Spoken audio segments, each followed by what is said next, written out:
All right, we're back. Bets and breakdowns with Brandan, Santino. Brandon's light makes it look like he is right next to the sun. Andy looks like he was attacked by a wolverine.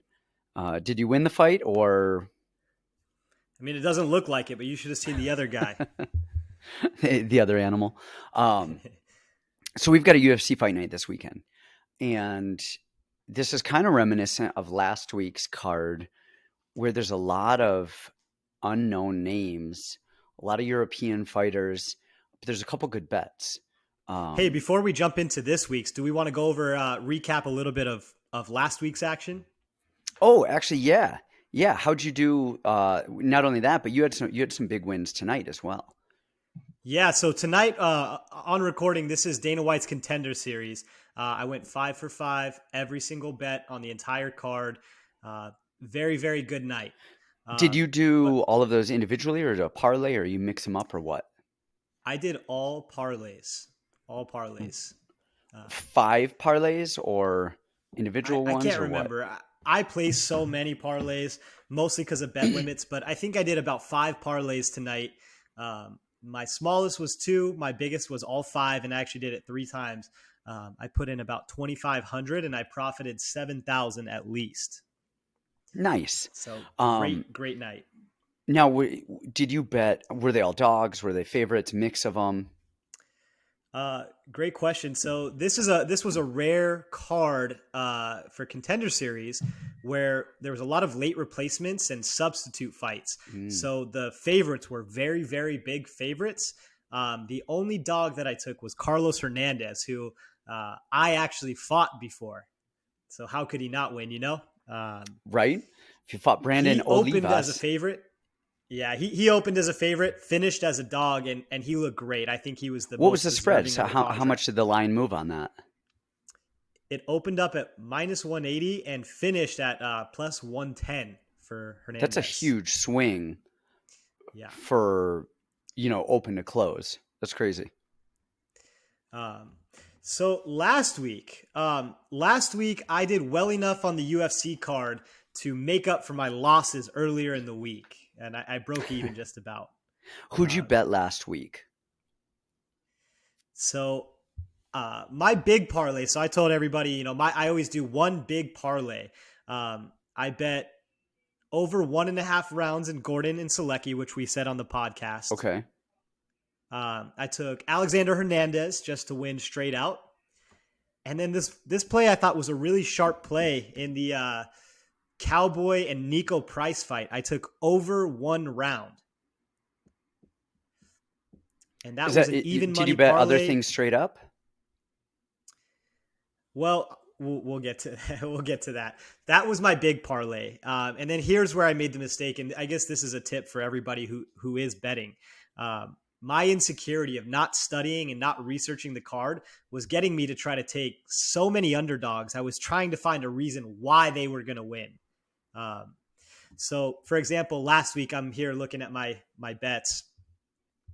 I had a parlay with Michael Venom Page and Perez, Turbo Perez. I was so nervous about Perez, I cashed it out early, and he looked great. He won in the second round, no problem. Um, Not only did I think was nervous about Perez, I thought Eduardo would win, so I went back in on Johnny Eduardo. I swore that Shevchenko would be a big upset. Didn't happen. And the last one, I don't know why I did this because this would have been a phenomenal parlay. For some reason, I convinced myself Shayna Young was going to win. Hmm. How did you do? You look like you had a pretty successful week. I went 4-1, but I don't know if I would have gone 4-1 because one of my bets was Holland over Dacus. I'm not sure. I mean, that was a weird one. It's hard to say how that fight was actually going, but I'm glad they ended up in a no contest and not a loss for Holland. The one that I lost was the main event. I got the pick right. I said Santos was going to win. That was what I said. I said the bet that I made though was that the fight was not going to go the distance, and I think you made money on the fight going the distance, didn't you? Didn't you end up betting that? This was, you know what? This was the most interesting thing to me because the odds on not going the distance were what, -700. The amount of people that had that exact same prop bet in their parlays was amazing to me. Usually these prop bets, one person will throw one in, but Yeah. every single person I saw had that as a mainstay in their parlay. And I said, for the for the odds, it's not worth it. So I actually bet to go the distance. The odds were too good for me, and I ended up. That's how I kind of recouped a ton of my money. Okay, nice. I don't even remember all the bets. I remember I bet on Nico Price straight up. I bet on Alex Hernandez straight up. I bet on Perez straight up. I bet somebody else too straight up. I don't even remember who it was, but I ended up going 4-1. If you guys want to look back at the last episode, I go over it there, but that was however many days ago, and I'm like a goldfish. I forget everything. If it's not right now, it's on to the next one. It's on to the next. So this next one we have coming up is actually a couple fights I like. Is there anything here that you like in terms of entertainment or in terms of betting? Let's see. In terms of, you know what? There's a lot of fights on this card that I really, really like. So we can start wherever you want to. Let's go up from the bottom up. Okay. We'll go through Charlie Ontiveros, Steve Garcia's the first fight. I don't have any interest in that. Lupita, and Sam Hughes. Let me go in on that one just a second. Okay. This one is really fascinating to me because Steve Garcia is a huge favorite in this. Let me pull it up. He's a -310 favorite. Let's see. So what's interesting about this is Steve Garcia fought on Contender Series at 135 pounds. Ontiveros took a short notice against Holland at 185, obviously not his weight class, but he's a career 170 pounder. This fight is at 155 pounds. What? Which is two weight Garcia classes fought up at 35? from Garcia. That's insane. It's insane. So I see a lot of people putting this as a mainstay in their parlay, and I cannot get behind it. I don't think Garcia is good enough to justify -310 over this guy. Now, going up and Ontiveros weight, not. Yeah. Weight is a thing. Ontiveros is They're not weight crazy, classes but for a he reason. dropped Holland. Yeah. He dropped Holland, right off the bat. He caught him with a check hook. He's a crazy karate guy. Man, and it shows just looking at Tapology now, it has Ontiveros listed as a middleweight and Steve Garcia listed as a lightweight. I don't think I've ever seen that before. So are you going to bet Ontiveros? So this to me is a fight to stay away from. I don't think Garcia's the juice is worth the squeeze on that one. I think there's way too much at play, and I think Ontiveros is too tricky. He does quit sometimes, so maybe not the worst play, but Jackson Wink, we know the struggles going on there. I would stay away from this one. Yeah, I wouldn't. I don't have any interest in the first two fights. The fight that I want to see, the first one, and you know how much I love Charles Rosa. Between him and Kyle Bochniak, I can't say a good word. Oh, geez. But Charles Rosa is in, and I am not trying to be a hater. I don't want to hate on Charles Rosa, but I just don't think that he's very good on a technical level. He's tough and he has wins. He's got some good wins in the UFC. I mean, he beat Kevin Aguilar, but Aguilar is a shell of who he was. Aguilar, man, that dude fought forever to get into the UFC, was a world beater, and then he got into the UFC, and then I don't know if he stopped training or what. You see him, he's got a gut. He looks, I don't know if it was maybe COVID or something happened, but he's got a win over him. He just lost to Derek Minner, who really is not very good. I don't think either. I think Minner's very crafty, and he's got a good solid 4 or 5 minutes of fight in him, and then he usually quits. Oddly enough, against the Charles Rosa fight, he had the cardio to push it, and he didn't quit. But Charles Rosa is going up against Damon Jackson. Both of these, I think it's actually going to be a fun, competitive fight. But Damon Jackson, he loses to really dynamic, athletic fighters. That is not Charles Rosa. All right, we have Damon Jackson. He's 18-4. Charles Rosa is 14-5. Jackson is gangly. He is long. He's there. They're both submission guys, but Rosa I think is a black belt, but I think Damon Jackson's probably the better submission guy. I think Damon Of Jackson is course. I think Damon Jackson is all around a better fighter, um, but he's just not a great athlete.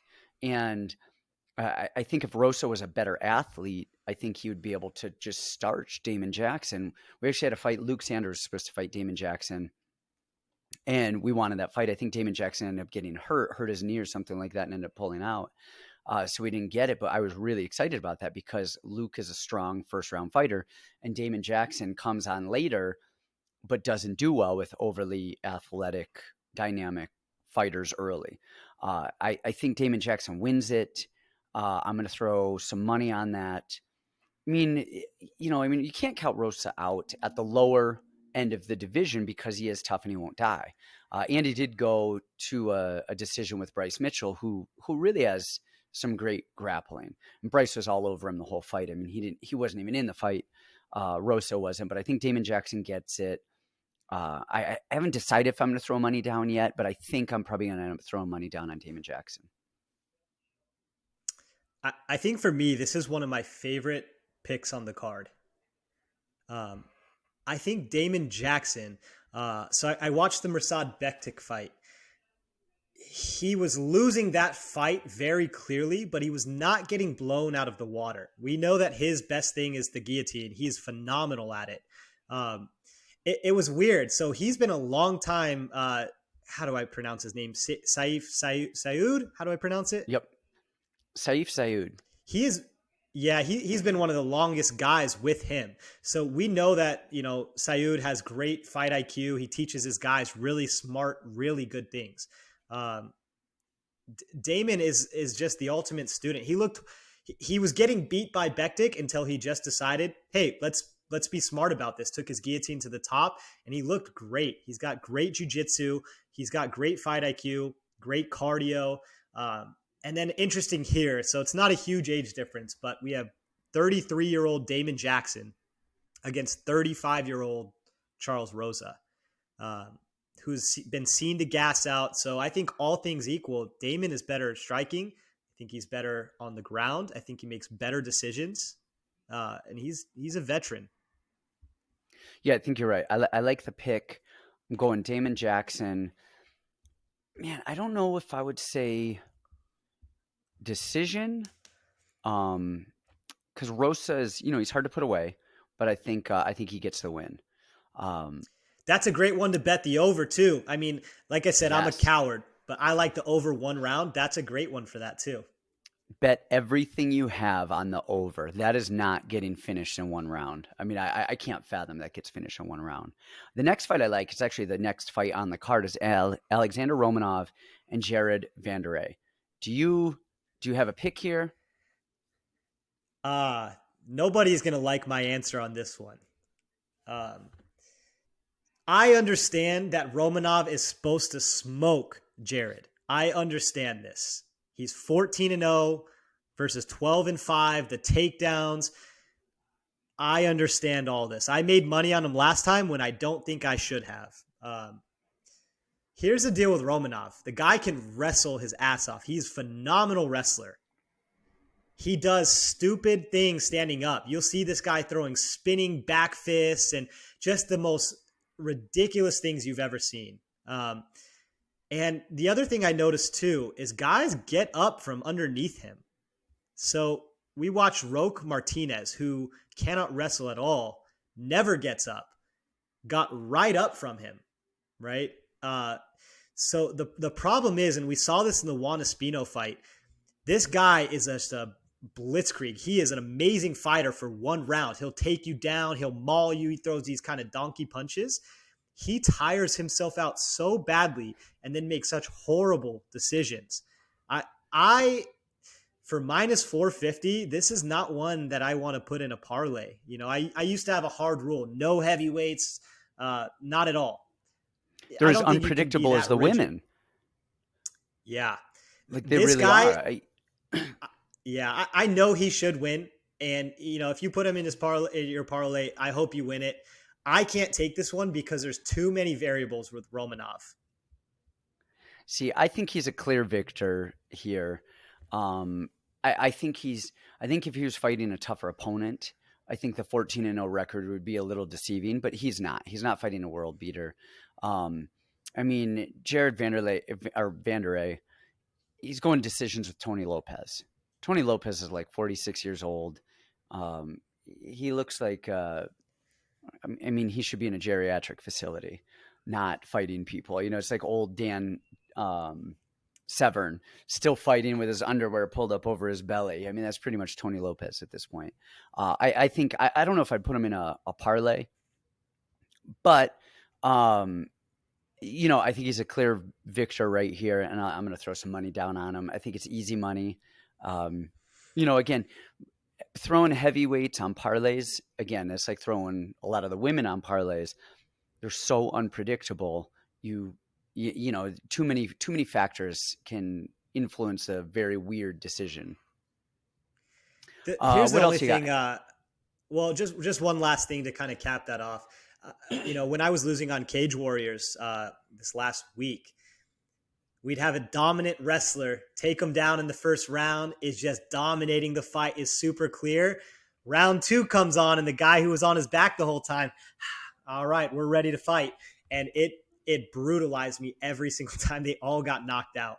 So when I see something like that, to me, as I'm trying to play really safe and build bankroll, it's just not a bet for me. He's too big of a favorite to take straight up, and he's too wild to put in a parlay. Yeah, no, I agree with that. I agree with that. I like the odds straight up. Maybe even some prop bets. Does it go over a round? Absolutely. Um, you know, some things like that. Next one I like, and if there's another fight, we'll come back to it. Chris Gutierrez and Felipe Colares. Um, I know both these guys pretty well. Luke Sanders was supposed to fight Chris Gutierrez, and then he ended up fighting Felipe Colares. Or actually, he might have ended up fighting Nate Maness at that time, but he was supposed to fight Gutierrez, and he ended up getting a replacement. Uh, do you have money on this one? And who do you think is going to win? I'm going to put the house on Chris Gutierrez. Um, I think he does 90% of things well. I think he's 90% the perfect fighter. His striking is very, very intelligent. He throws beautiful leg kicks. His biggest concern, it used to just be the volume. He would never throw volume.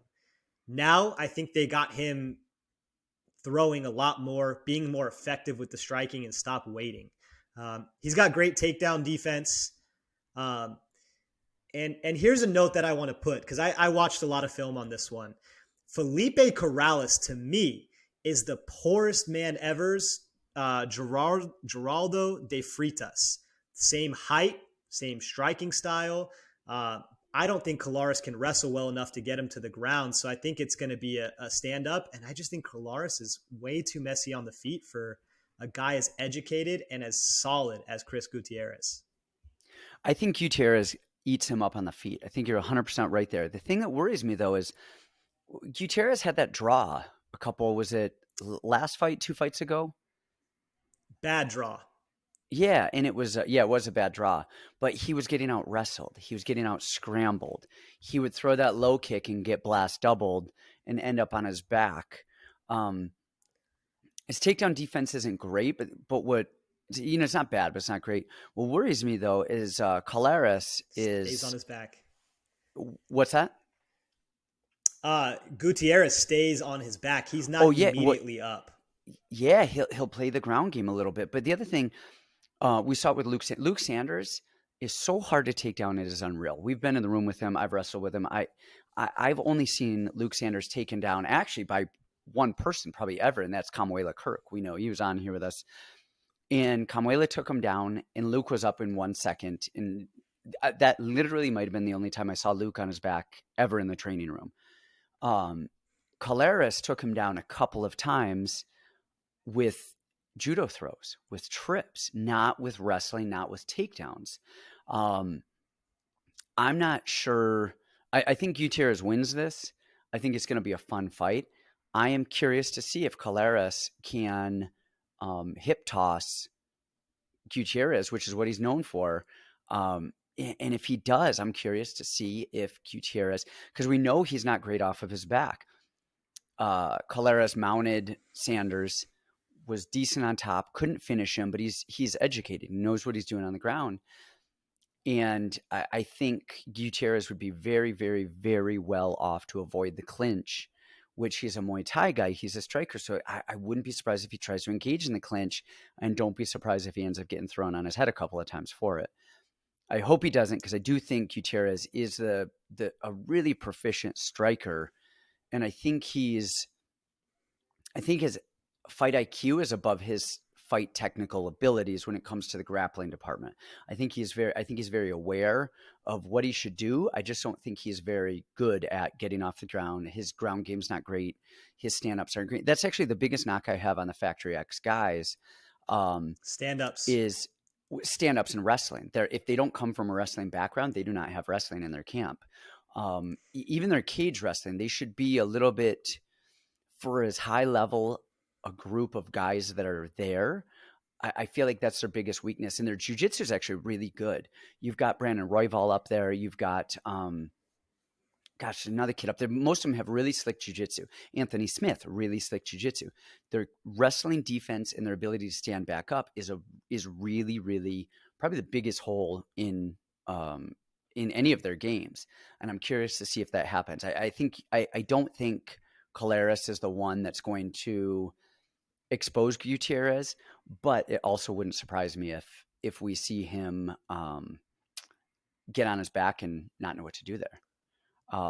Great fight. thing. The last, one last thing on that one. I would say that's an interesting angle. I guess I didn't see the judo. I think it's going to come down to gas tank. And I think Chris Gutierrez fights very economically, where Felipe is so crazy. He gasses himself out. Mm-hmm. Even if he takes Chris down one round, you got 2 more rounds of trying to get Chris down and not get hit. So I love Chris Gutierrez here. Yeah, I like his cardio. I think you're actually right. It comes down to cardio. And we saw Colares gas hard with Luke Sanders. Luke just happened to gas a little bit more.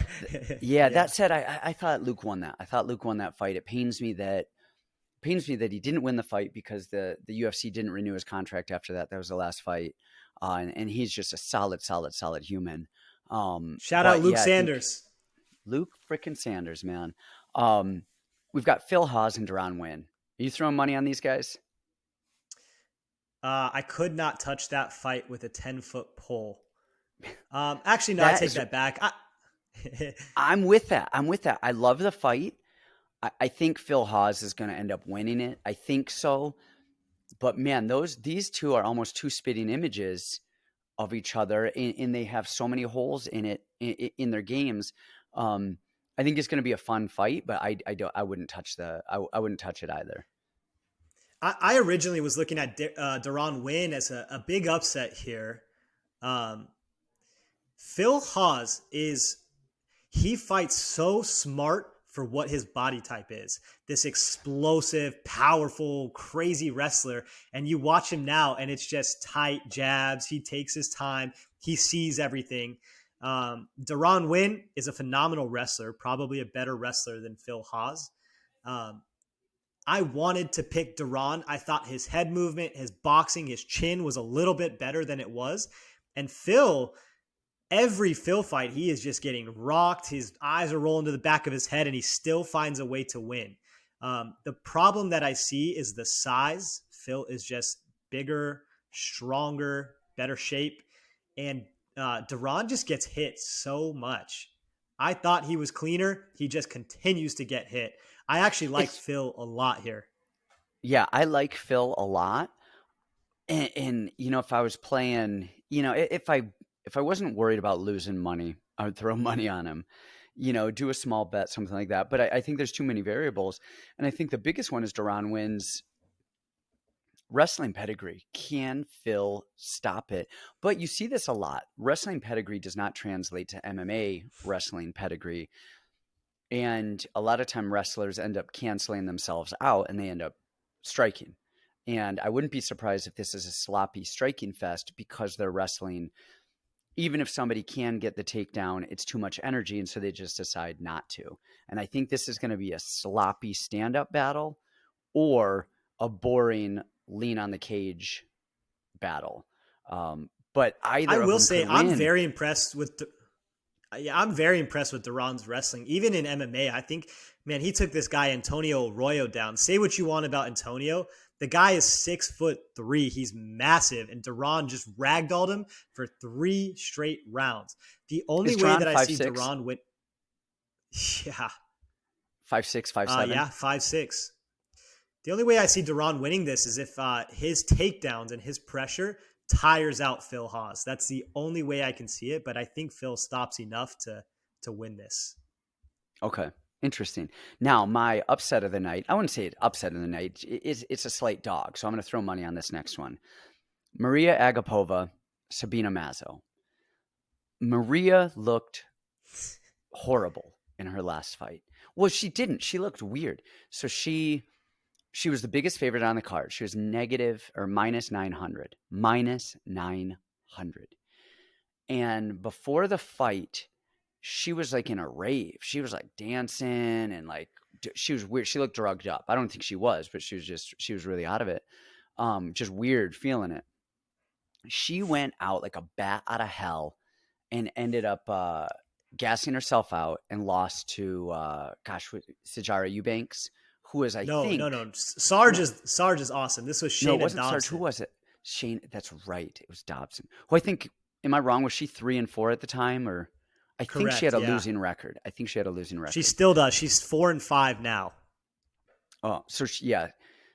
Then you have Sabina Mazzo, who is they're both 9-2. Okay, they're both 9-2. Uh, they're both really tough, but Sabina just does so little. She does not fight a lot, and I feel like her she fought Justine Kish. And ended up. I think she ended up choking her out in the third round. She rocked her, dropped her, jumped on her. But I thought she was losing that fight. I think her output is so low. And in Maria, we know from Miss Cortez, Tracy Cortez fought her on the Contender Series, and Tracy did ragdoll her for 3 rounds. But man, Maria's striking is solid. Her jiu-jitsu is not bad. She's getting better and better and better. I think she had a really bad showing, and I think she's going to turn it around with this next fight. And I think the odds makers are looking at that last fight like, she lost, to a girl who's 3-4. And what they didn't take into consideration is she was murdering that girl, gassed hard. She had an adrenaline dump for days, and I think she gets a win. I think it's an easy lock. Plus, she's a dog as well, and I think you can make some good money on this one. Okay, I have a crazy theory, and in my Telegram chat, I've been running this theory a little bit, and for the most part, it wins most of the time.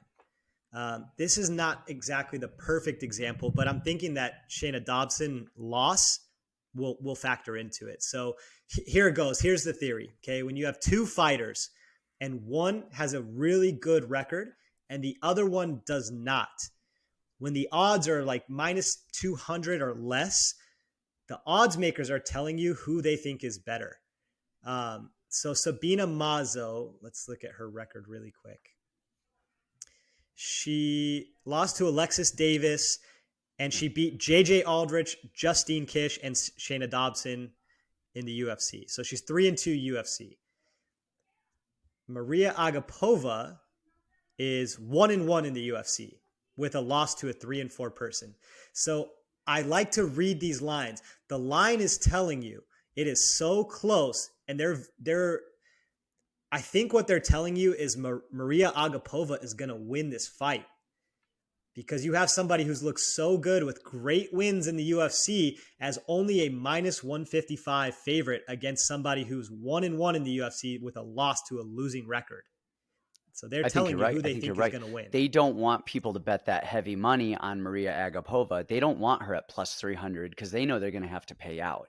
And I think you're right on that. That makes sense. I like it. So this theory works almost 90% of the time. I mean, it has worked so many times. It's almost crazy at this point.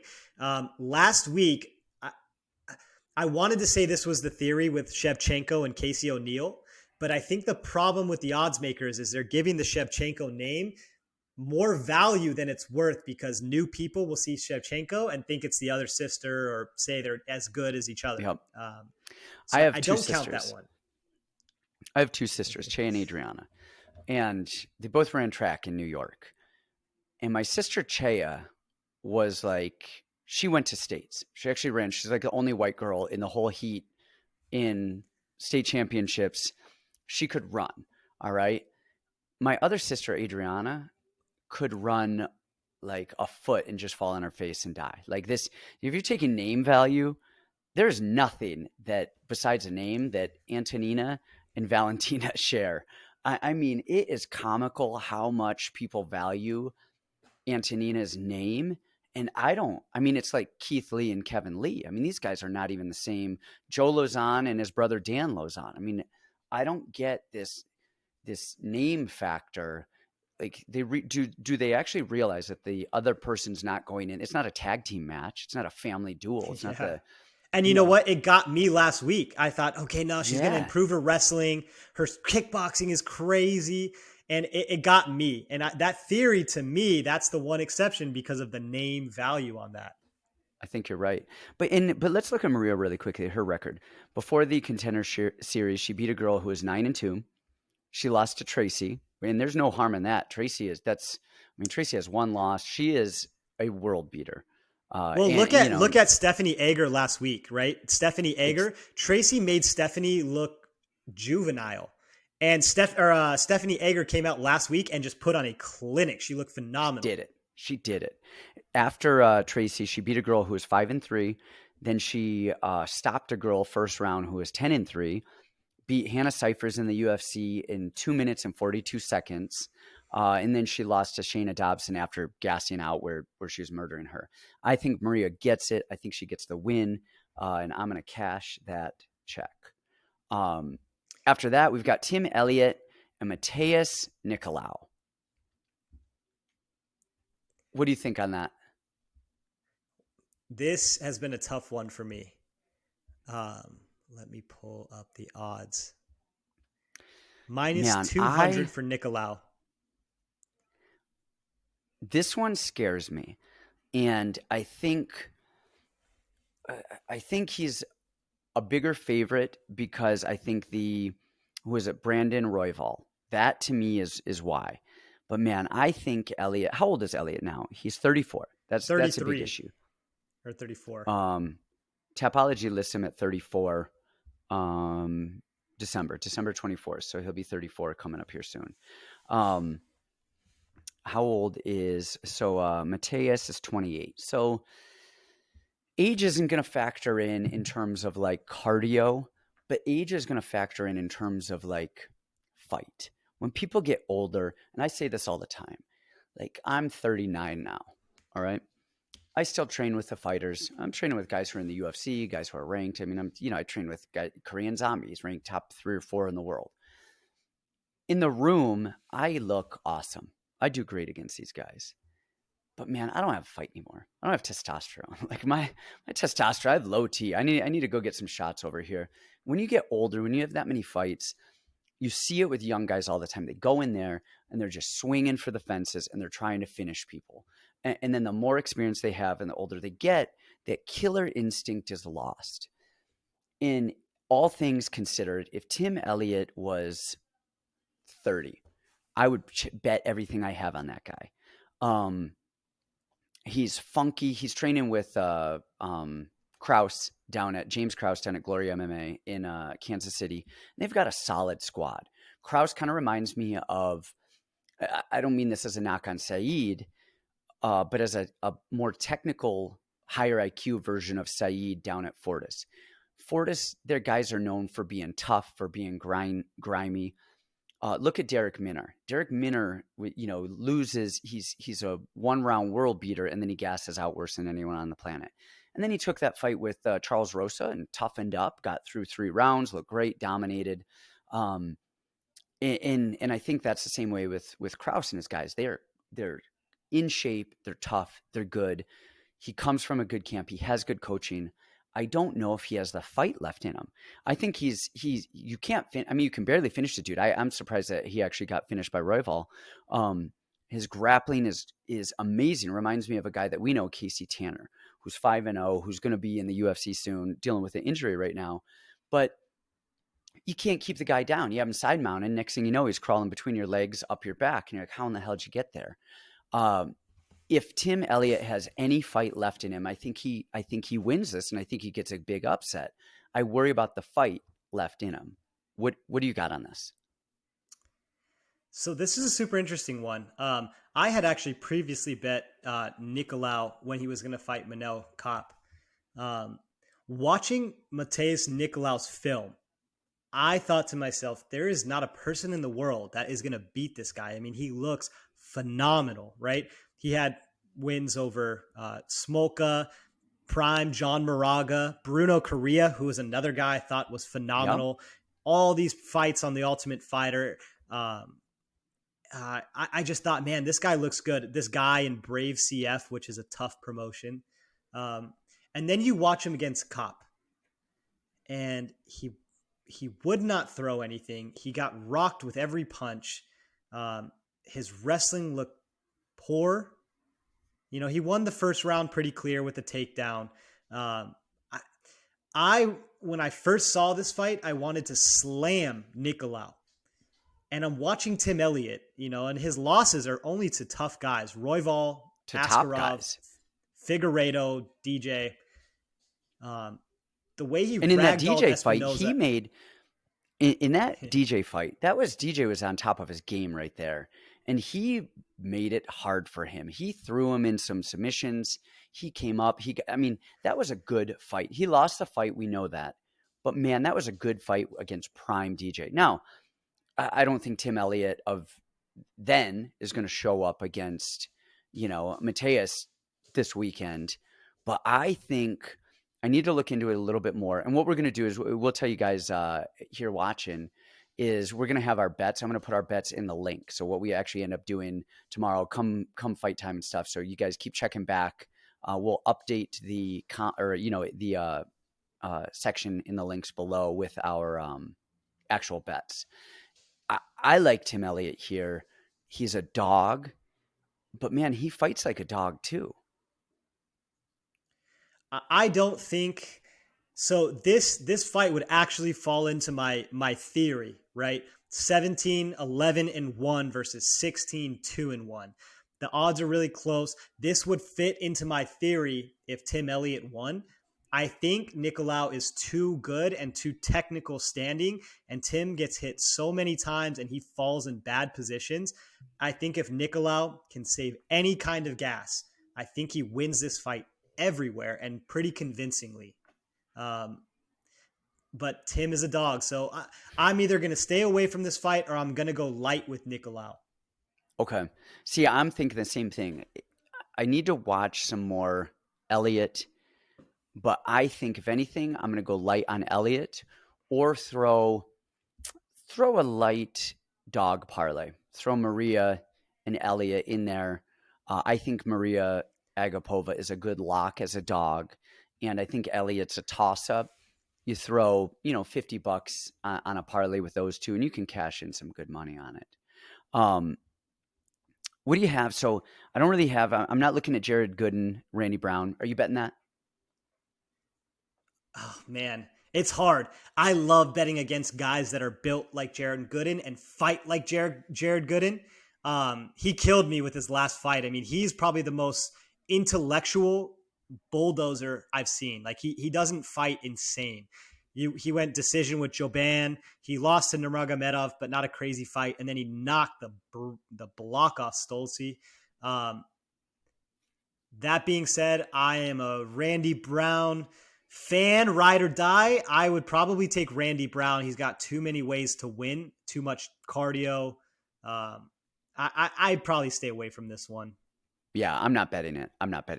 Really, I just want to get through that so we can get to the main event.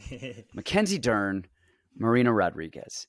Forget about betting for a second. Forget about the whole card for a second. I think this is probably going to do some of the lowest numbers and views. for a while, out of any card in recent memory.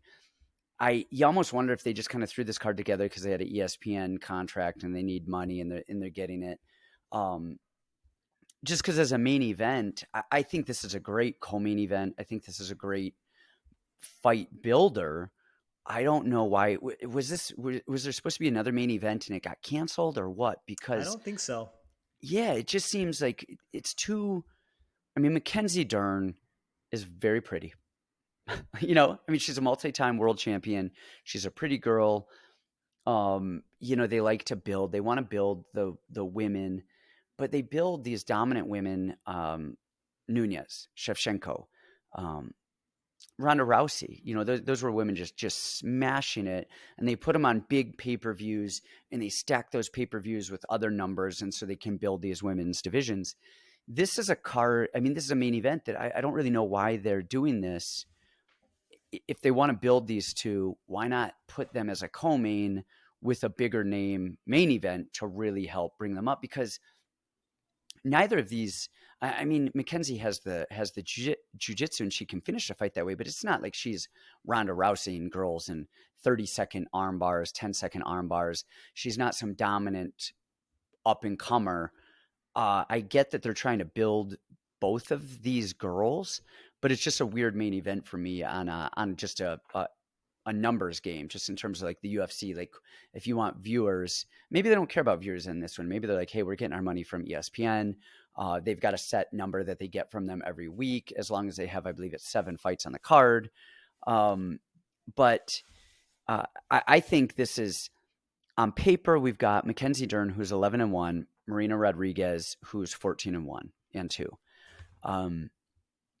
Marina's a little bit taller, more of a striker. This is a striker versus grappler kind of showdown here. I don't think this is going to be even close. I think Mackenzie Dern is just going to put a beating on Marina Rodriguez. We'll get into details in a second. Do you think I'm completely insane there? Yes. You want me to elaborate? Yeah, elaborate, and then I'll go into why my thoughts in a minute. Okay. I mean, again, this is one of those that's going to go one of two ways. It's going to be Mackenzie bulldogs her, takes her down, and shows how elite her grappling is. I mean, when we say Mackenzie is an elite black belt, she is an elite black belt. But I will say Marina Rodriguez, she is just nasty on the feet. As a good fight comp, okay? And what's weird too is they don't really have Mackenzie's last 2 fights. You can't really watch them. Really? Yeah, I tried looking for them. I had to find them on like weird Spanish sites or whatever. MMA Core. Oh, okay. Not even MMA Core? No. So the Virna Jandiroba fight is the most interesting to me, because to me that is the one most similar to Rodriguez. Yes.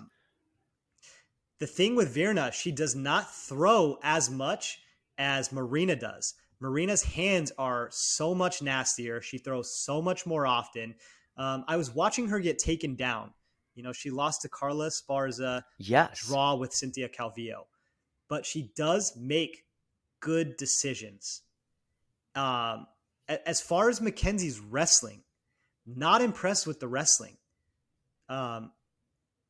I mean, she's just so much stronger and more physical than these girls, which is helping her so much. Well, I think that's the thing. I think that's the key. I think watching Mackenzie against Virna is the blueprint for how she beats Rodriguez.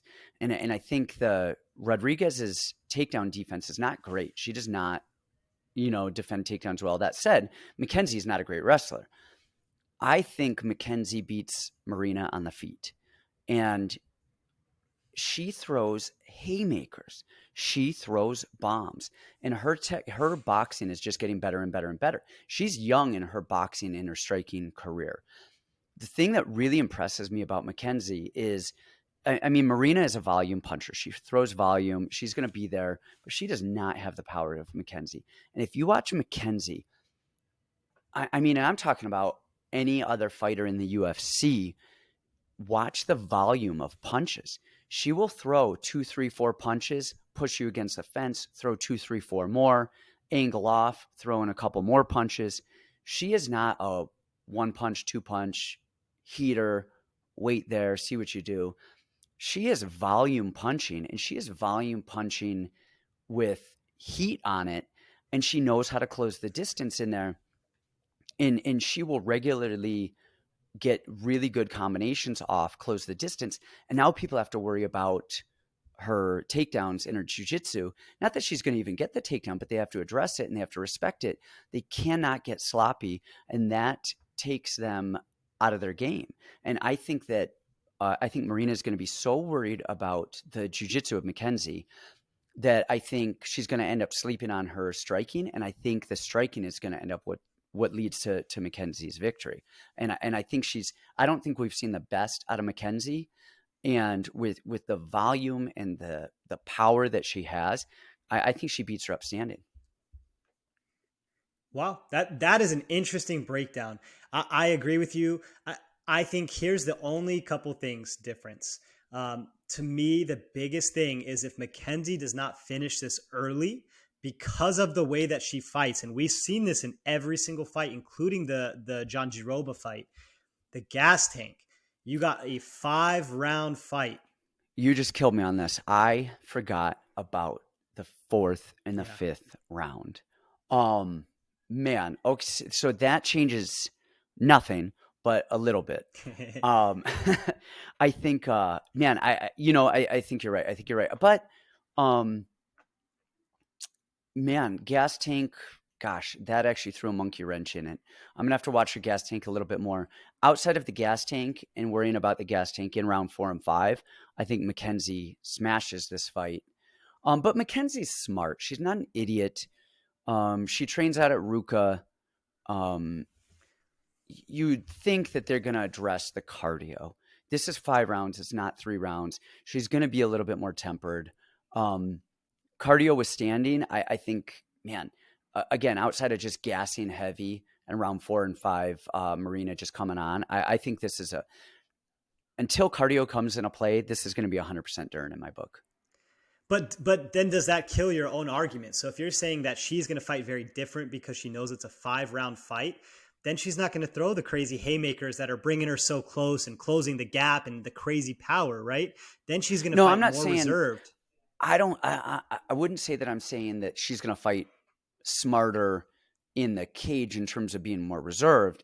I'm saying I think her camp is going to be smart enough to make sure that they're pushing her cardio-wise, that she can continue for 5 rounds. Well, interesting with Mackenzie, I think the work ethic has always been a factor with Mackenzie. This is a really tough one. When I saw this, I wanted to say everything on Dern. You just look at them physically. Dern is so much more physical. She's more technical. She's highbrow, high class. But then you look at Marina's wins: Ribas, Watterson, Tisha Torres, Jessica Aguilar. She's just nasty on the feet. She has wherewithal on the ground, and there's been a lot of people Mackenzie couldn't submit.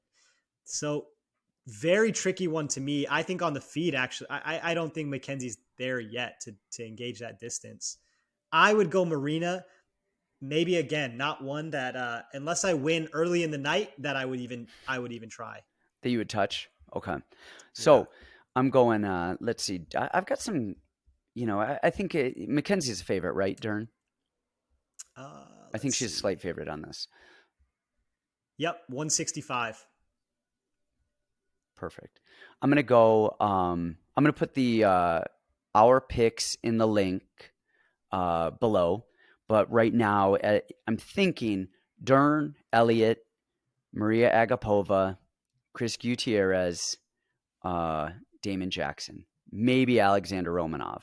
Those are kind of the picks that I'm thinking of, what I'm looking at, and we'll see. But I just lost your video. Where'd you go?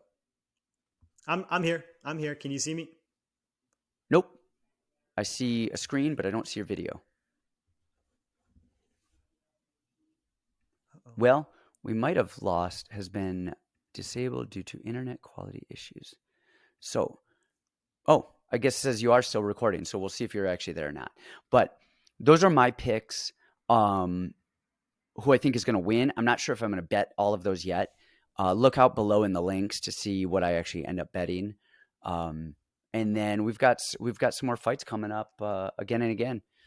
Got any other anything else fun you're coming up with betting wise, Brandan? I don't think so. Pretty slow week. Pretty easy week. I like it. Nice. Well, we will see you next time. We'll get this up. We're going to try and get these up earlier and earlier for you guys. Remember, go take a look at Brandan Olivas on Instagram.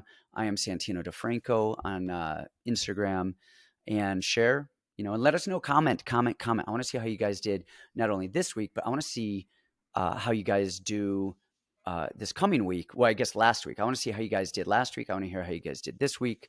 I'm curious to see if you guys are betting. We did well last week. You did well. I did well. I did well the week before. I've been doing pretty well the last few weeks in a row. This is my riskiest card, I think, in the past month or two in terms of bets. I think the Elliott bet, I'm not 100% on it yet. Mackenzie Dern one, I'm not 100% yet. I do like those two as winners. I'm not sure if I like those two as bet winners yet. But we'll see where we go. So tune in, you guys. We'll see you next time. Brandan, thanks as always. Stop getting into fights with alley cats, and we'll chat later. All right. Peace.